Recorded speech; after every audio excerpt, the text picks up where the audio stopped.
731部队、南京等词条近日突然登上美国社交网络的热搜。美国网民为何对亚洲抗日历史突然来兴趣了呢？这里是知识 TNT。电影《奥本海默》3月底才登陆日本各院线。这部讲述二战和原子弹制造及投放的故事，日本人看了确实五味杂陈。因为多年来对历史的歪曲，甚至一些日本人在看完电影之后认为，制造原子弹的奥本海默就是战犯，美国对日本发动了大屠杀。偏偏在这时候，不嫌事大的美国媒体刻意去采访了一位在美教学的日本人，让其发表电影在日本上映的看法。这位学者竟然也表示，电影强调了原子弹的投放，其实这是一种战争罪行。此话一出，美国的网民立刻进行了反驳，并且很快发现媒体采访的学者他主要研究的是性别问题，并不是专业的历史学者。争议越来越大，美国网民也意识到，明明日本才是发动战争的一方，如今他们还觉得委屈，甚至倒打一耙。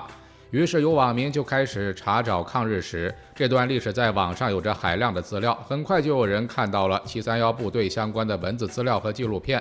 一时间，大量内容开始在 X 网站上被网民转发。惨无人道的日军用中国、朝鲜以及其他国家百姓和战俘做生化实验的图片，给当代的美国网民带来了极大的冲击。就这样，731部队率先成了热搜词汇。不少美国网民发言指责日本，他们给世界制造了苦难，带来了恐惧，所以被扔原子弹是咎由自取，就是活该。与此同时，随着不少美国网民看了更多的历史资料，与南京大屠杀和偷袭珍珠港相关的词汇也登上了 X 网站的热搜榜。日本人怎么都没想到，一部讲述原子弹的电影让美国的网民重温了一遍抗日史。日本731部队的恶行为何在世界上知道的人并不多？当年731部队研究生化武器是秘密进行的，与之相关的消息都是在战后才大量披露出来的。战败之后的日本销毁了该部队的档案资料，致使很多罪恶的事实被永远掩盖，甚至就连该部队成立的确切时间，多年来的考证都很困难。上世纪80年代以来，国内外研究731部队的学术专著很多，关于其成立的时间，截止到目前有1932年、1933年、1936年3种观点。支持1932年创立的学者认为，当年恰逢伪满洲国成立，石井四郎在东京的陆军医学院成立了防疫研究室。这期间，石井四郎等人又在哈尔滨的五常县设立了防疫班，代号为东乡部队。这支部队在当时就展开了细菌战的研究，由于领导者为石井四郎，又称为石井部队，这便是731部队的前身。国内学者童仲宇在著作中也认为是1932年创立的。根据一些调查资料，五常县当年春天就来了2卡车日本兵，这些日本兵以及随后来的更多的关东军，由一位名叫仲马的中尉率领。他们在五常县的背应河圈占了一片土地，然后就开始了施工建设。当地的老百姓随后将这片建筑称为仲马城。第二种观点认为是1933年成立，支持该观点的郭成洲等学者在著作中提及，日本先是在1931年侵占了东北，随后在1933年，石井四郎在五常县设立了细菌战剂工厂、人体实验室等机构。这支部队的大本营则设立在哈尔滨，具体位置在南港区的文庙街和宣化街一带。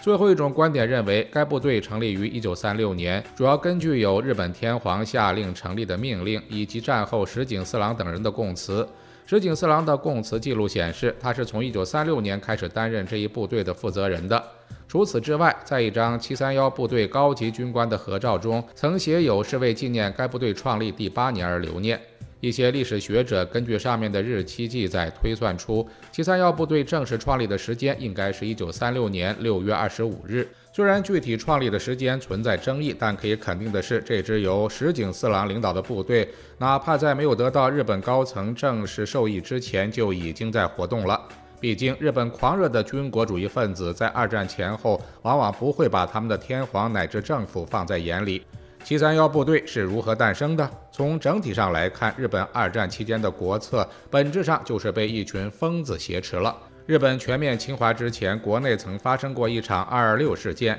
几个中低级军官刺杀了首相以及内阁大臣。他们的诉求很简单，把软弱的政客杀掉、杀光，换成强硬的上台，然后就能发动全面侵华战争。这种公然犯上的举动在日本被称为下克上。日本文化里长期以来一直渲染和美化这种举动。彼时的日本从上至下都推崇侵略，但他们的本质分歧在于，一部分人认为对外的扩张应循序渐进，而狂热的军人则认为应该尽快扩张。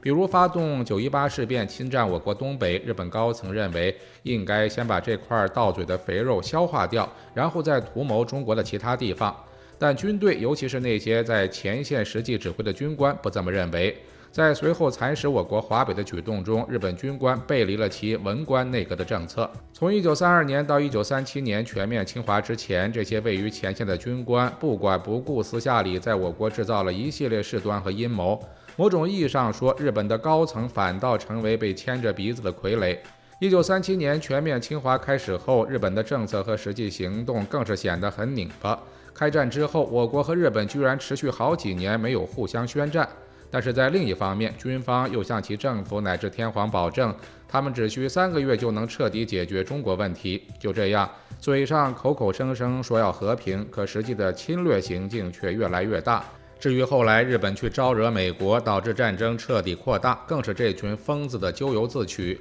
二战期间，日本全国上下都弥漫着一股狂热而躁动的情绪，他们都支持对外侵略，只不过在节奏上存在分歧。最终，那批更疯狂的人占据了上风，他们也变成了战场上的炮灰。知识 TNT， 专注你不知道的食物科普，我们下期再见。